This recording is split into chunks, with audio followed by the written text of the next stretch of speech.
नमस्कार साथियों। नया नोटिफिकेशन आया हरियाणा टीचर एलिजिबिलिटी टेस्ट की तरफ से। तो कब से इसकी लास्ट डेट रहने वाली है, कब से स्टार्ट होंगे, क्या फ़ीस रहेगी इसकी, क्या अदर स्टेट के लोगों के लिए फ़ीस है और कितना टाइम मिलेगा आपको नेक्स्ट जो इसका एग्ज़ाम कंडक्ट होगा उसमें और जो फॉर्म फिल होगा उसके बीच में कितना टाइम मिलेगा आपको, सारी डिस्कस हम वीडियो में करेंगे और वीडियो के अंत तक बने रहिए। आपको अगर हमारी जानकारी अच्छी लगती है तो हमारे चैनल को सब्सक्राइब करें ताकि हम मोटिवेट रहें और नए नोटिफिकेशन के साथ हम टाइम टू टाइम हाजिर होते रहें। ठीक है, तो दोस्तों आइए चलते हैं, देखते हैं क्या है इसका प्रोसीजर।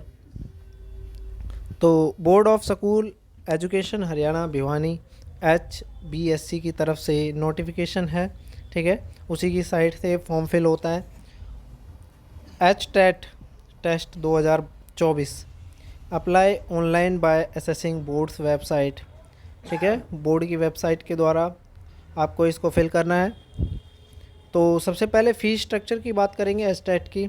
तो लेवल 1, 2 और 3 तीन लेवल इसके एग्ज़ाम के रहने वाले हैं। ठीक है, तो SC and PH candidate of Haryana domicile, जिनके पास हरियाणा की डोमिसाइल है, उनके लिए जो फर्स्ट लेवल है उसके लिए 500 फ़ीस है और सेकंड लेवल के लिए 900 है और तीसरे लेवल के लिए 1200, यानी कि 3 लेवल को अगर वो फिल करता है तो 1200 रुपये उसकी फ़ीस है। और इसके अलावा all candidate except SC and PH of Haryana domicile, जिनके पास डोमिसाइल नहीं है हरियाणा की या SC नहीं है, उनके लिए 1000 रुपये फ़ीस ये है और सेकेंड लेवल की 1800 है और थर्ड लेवल की बात करें तो 2400 है। All candidate non Haryana domicile, इनके लिए सेम फीस रहने वाली है। आगे बात करें तो important dates for submission of online application. तो ऑनलाइन एप्लीकेशन जो स्टार्ट होने वाली है वो 4/11/2024 से। Last date for submission online application 14/11/2024।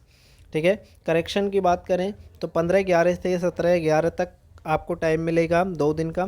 ठीक है, important candidate are advise to go through the guidelines of this information bulletin carefully applying for STET there are read carefully follow the instruction। आपको instruction अच्छे से fill कर लेनी है अगर आप फॉर्म फिल कर रहे हैं तो। A candidate should apply through single registration for 1 level और मल्टीपल लेवल। एक बार ही रजिस्ट्रेशन होगा, आप चाहे कितने ही लेवल 1, 2, 3 तीनों का लेवल करें, उसको फॉर्म को फिल करें तो एक बार ही आपका रजिस्ट्रेशन होगा, 3 बार नहीं होगा। Candidates may make correction in their particular photo, signature, thumb impression, level, caste, category, physical challenge, home state within the given specified time only। जो टाइम दे रखा है इसी के अंतर 15 से 17 जो डेट दे रखी है इसके बीच में ही आप करेक्शन कर सकते हैं। इनसे रिलेटेड अगर आपको कोई करेक्शन है तो आपको डाउनलोड करने के लिए आपको इसी वेबसाइट पर जाना है और आपका एडमिट कार्ड आपको इसी साइट से मिलेगा। Admit card will not be sent by post के द्वारा ये सेंड नहीं होता, इसकी साइट से ही होता है। इंट्रोडक्शन, शॉर्ट टाइटल, ये आपके टॉपिक रहने वाले हैं। तो सबसे पहले अगर हम बात करें तो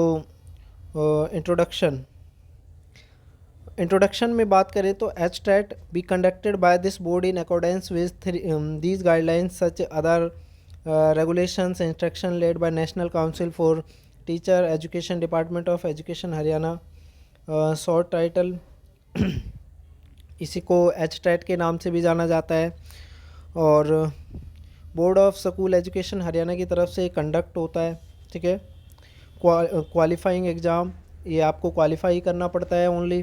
ठीक है, कुछ जनरल के लिए जैसे 90 मार्क्स कंपलसरी होते हैं। ठीक है, SC के लिए कुछ कम होते हैं। ठीक है, तो आप देख लेना एक बार इंस्ट्रक्शन को डिटेल में रीड करके।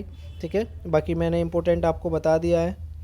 Provide a school referred in a sub clause of clause section 2 RT purpose of elementary levels exercise the option of considering either this STET or TET conducted by central government. Eligibility की बात करें तो all individual who possesses minimum educational qualification as delineated in the service rule regulating जो इसमें दे रखा है उसी के अकॉर्डिंग आपकी क्वालिफिकेशन रहने वाली है। जैसे कि who intend to be a teacher for first to fifth, जिसको प्राइमरी टीचर बनना है फर्स्ट से फिफ्थ क्लास तक and fulfil the minimum qualification. Who intend to be six से एट तक टीजीटी 10, उनको पीआरटी तो जाना जाता है आपका फर्स्ट से फिफ्थ तक के लिए, और टीजीटी आपका 6 से 8 तक।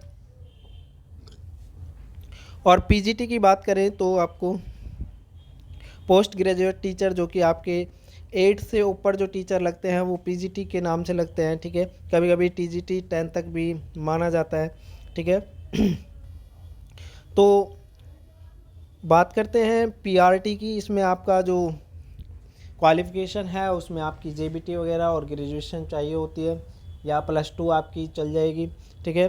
और डीएड के नाम से भी जाना जाता है जिसको, ठीक है। और टीजीटी की बात करें तो आपके पास मिनिमम एक डिग्री होनी चाहिए, बैचलर डिग्री, और उसके अलावा आपके पास बीएड होनी कंपलसरी है, ठीक है। और पीजीटी के लिए आपको बैचलर डिग्री के साथ साथ मास्टर डिग्री और प्लस में बीएड आपको कंपलसरी है, ठीक है, तभी आप इस फॉर्म को फिल कर सकते हैं। मिनिमम एजुकेशनल क्वालिफ़िकेशन आपको यहाँ पर दे रखी है, 45% मार्क्स सीनियर सेकेंडरी में, ठीक है, या 2 ईयर डिप्लोमा इन डीएड में, ठीक है। एक बीएड होती है बैचलर वाली, एक डिप्लोमा होती है जो 12th के बाद होती है, ठीक है।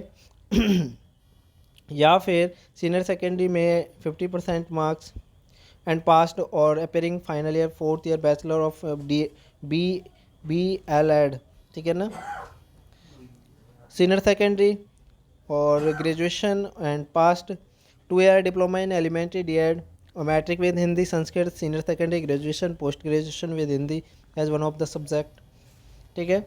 ये इनमें से आपकी क्वालिफ़िकेशन रहने वाली है। जो आपके लेवल 1 के लिए है, लेवल 2 के लिए आपको एक डिग्री होनी चाहिए, ठीक है, जैसा कि आपको स्क्रीन पर दिखा रखा है। टीजीटी साइंस, और इसके अलावा मैथमेटिक्स के लिए स्क्रीन पर आप देख सकते हो, जैसे कि 4 year integrated BA, BSc, BCom, BEd with at least 50% marks in mathematics subject, Hindi and Sanskrit one of the main subject matrix as higher education। आपका एक मैट्रिक मतलब 10th क्लास में आपका क्या होना चाहिए, हिंदी या संस्कृत एक सब्जेक्ट होना चाहिए। टीजीटी इंग्लिश की बात करें तो 4 ईयर हिंदी और संस्कृत ये कंपलसरी होता है, ठीक है। आगे देखो, क्वालिफ़िकेशन हमने आपको बता दी है, बाकी आप रीड कर सकते हो। इसका जो लिंक है हम डिस्क्रिप्शन में दे देंगे, आपको बोर्ड की वेबसाइट पर जाना है और वहाँ से आपको डाउनलोड कर लेना है नोटिफिकेशन, ठीक है। पीजीटी के लिए जैसे ग्रेजुएशन के बाद मास्टर डिग्री जैसे एमए वगैरह, एमएससी, ठीक है। और आगे आ जाइए, जैसे पीजीटी बायोलॉजी के लिए आपके पास मास्टर डिग्री जैसा कि MSc zoology, botany, bioscience, biochemistry, genetics, microbiology, plant physiology, biotechnology, ये सब्जेक्ट होना चाहिए, ठीक है। और पीजीटी फिज़िक्स के लिए एमएससी फिज़िक्स, केमिस्ट्री के लिए एमएससी केमिस्ट्री, ठीक है। पीजीटी मैथ के लिए एमएससी मैथमेटिक्स, एमए मैथ से होती है जो। पीजीटी कॉमर्स के लिए अकाउंटिंग वगैरह सब्जेक्ट ये कंपलसरी होते हैं, ठीक है। आगे देखिए, scheme, structure and content of test. All question in STAT will be multiple choice question, each carrying 1 marks with 4 alternatives, so out of which one answer will be correct. There shall be no negative marking. Detailed scheme and structure for all 3 level is given here under.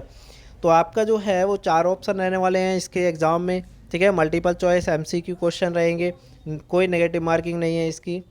और primary PRT की test की बात करें तो इसमें 150 marks का total जो exam होता है, 2.5 आवर्स का, 2.5 घंटे का, जिसमें चाइल्ड डेवलपमेंट CDP बोलते हैं जिसको, वो आपका 30 क्वेश्चन MCQ होते हैं। और लैंग्वेज की बात करें तो इसमें लैंग्वेज के 2 पोर्शन है, एक हिंदी एंड इंग्लिश, जिसमें 15-15 क्वेश्चन हैं, टोटल 30 MCQ क्वेश्चन है।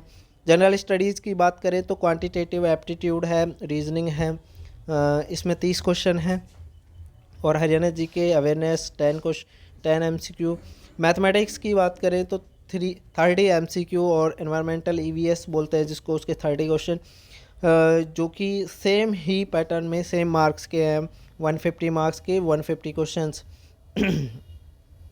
अगर हम आगे बात करें तो क्वालिफाइंग मार्क्स जो हैं वो 60% यानी कि 90 मार्क्स कंपलसरी हैं। SC के लिए बात करें तो 82 मार्क्स यानी कि 55% कंपलसरी है क्वालिफाई के लिए। और schedule caste and physically challenge for other state जो है उसको जनरल में काउंट किया जाता है, इसलिए इसके 60% ही मार्क्स लगेंगे, ठीक है, यानी कि 90 मार्क्स कंपलसरी है। नेगेटिव मार्किंग नहीं है इसके अंदर। अगर हम TGT की बात करें तो CDP जो है वो 30 MCQ है, लैंग्वेज में इंग्लिश और हिंदी है, ठीक है। जनरल स्टडीज़ की बात करें, क्वांटिटेटिव एप्टीट्यूड 10 क्वेश्चन, रीजनिंग के भी 10 क्वेश्चन, ठीक है, और हरियाणा GK अवेयरनेस के भी 10 क्वेश्चन, यानी कि total 30 MCQ। Subject specified as option 60 MCQ, यानी कि साइंस का भरा है तो फिजिक्स, केमिस्ट्री, बायो, ठीक है, 3 पोर्शन को कंबाइन करके उसके 60 MCQ 60 मार्क्स की, ये भी 150 मार्क्स का है, जिसमें से आपको जनरल के लिए 90 मार्क्स लेने होते हैं, ठीक है।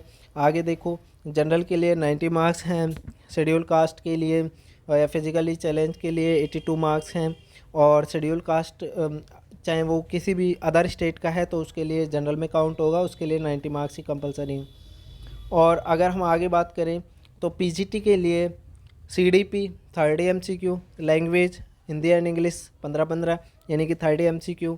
जनरल स्टडीज GS की बात करें तो quantitative aptitude, reasoning, Haryana GK awareness 10-10 number के हैं सभी, 30 MCQ, 3 पार्ट हैं GS के अंदर। सब्जेक्ट स्पेसिफिक है 60 MCQ, अगर बायो से है जैसे तो उसके 60 MCQ क्वेश्चन हैं, ठीक है, उसी सब्जेक्ट से आते हैं। तो इसमें 150 मार्क्स का ये रहने वाला है, जिसके अंदर 90 मार्क्स कंपलसरी हैं, ठीक है, SC वगैरह के लिए, फिजिकली चैलेंज के लिए, और अदर स्टेट के लिए भी 90 मार्क्स के हैं, 60% मार्क्स कंपलसरी हैं क्वालिफाई करने के लिए। और SC वगैरह के लिए है, जनरल के लिए 90 है, SC के लिए या फिजिकली चैलेंज के लिए 82 मार्क्स हैं, ठीक है, सेम क्राइटेरिया तीनों में। कैटेगरी 1, 2, 3 की बात करें तो as per the admit card पे लिखा आएगा टाइमिंग वगैरह, ड्यूरेशन 150 मिनट्स की, यानी कि 2.5 आवर। लैंग्वेज बाइलिंगुअल रहने वाला है, हिंदी एंड इंग्लिश में, ठीक है। आगे बात करें तो एप्लीकेशन प्रोसीजर, आपको इस साइट पर जाना है haryanatet.in, ठीक है, यहाँ से आपका फॉर्म फिल होगा विद वाइट बैकग्राउंड। अगर आपका फोटोग्राफ है या सिग्नेचर है with white background and at least 60% visibility, यानी कि कहने का मतलब क्लियरिटी होनी चाहिए आपके फ़ोटो में या सिग्नेचर में, ठीक है, एंड थंब इम्प्रेशन में JPG फॉर्मेट ओनली, ठीक है। तो JPG की फॉर्मेट में आपको इसको अपलोड करना है। Candidate should enter her particulars name, father name, mother name and date of birth as per the 10th class secondary certificate, जो कि आपकी 10th क्लास की मार्कशीट में आपके फादर का नेम, मदर का नेम, आपका नेम, डेट ऑफ बर्थ दे रखा है, उसी आधार पे आपको फॉर्म में भी फिल करना है, ठीक है। आपको बता दिया है कि वाइट बैकग्राउंड में आप अपना फ़ोटो कराएं, ठीक है, विद क्लियरिटी, बिल्कुल सीधे एकदम, फिर मैच होने में दिक्कत होती है बाद में, ठीक है, कोई भी फॉल्स इन्फॉर्मेशन आपको फिल नहीं करनी है। थंब इम्प्रेशन की बात करें तो 10 KB से 30 KB के अंदर आपको इसको अपलोड करना होता है। और सिग्नेचर की बात करें साइन की तो 10 KB से 20 KB, और फ़ोटो की बात करें 20 से 50 KB है, ठीक है।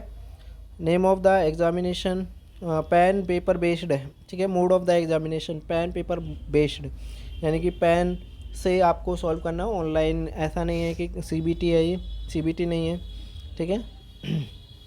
तो दोस्तों, अगर हमारी जानकारी आपको अच्छी लगी है तो हमारे चैनल को सब्सक्राइब करें, लाइक करें, शेयर करें, कमेंट करें, और अगर आपका कोई डाउट है टेस्ट से रिलेटेड तो आप हमें कमेंट में पूछ सकते हैं, जिसका जवाब आपको कमेंट में दे दिया जाएगा। धन्यवाद।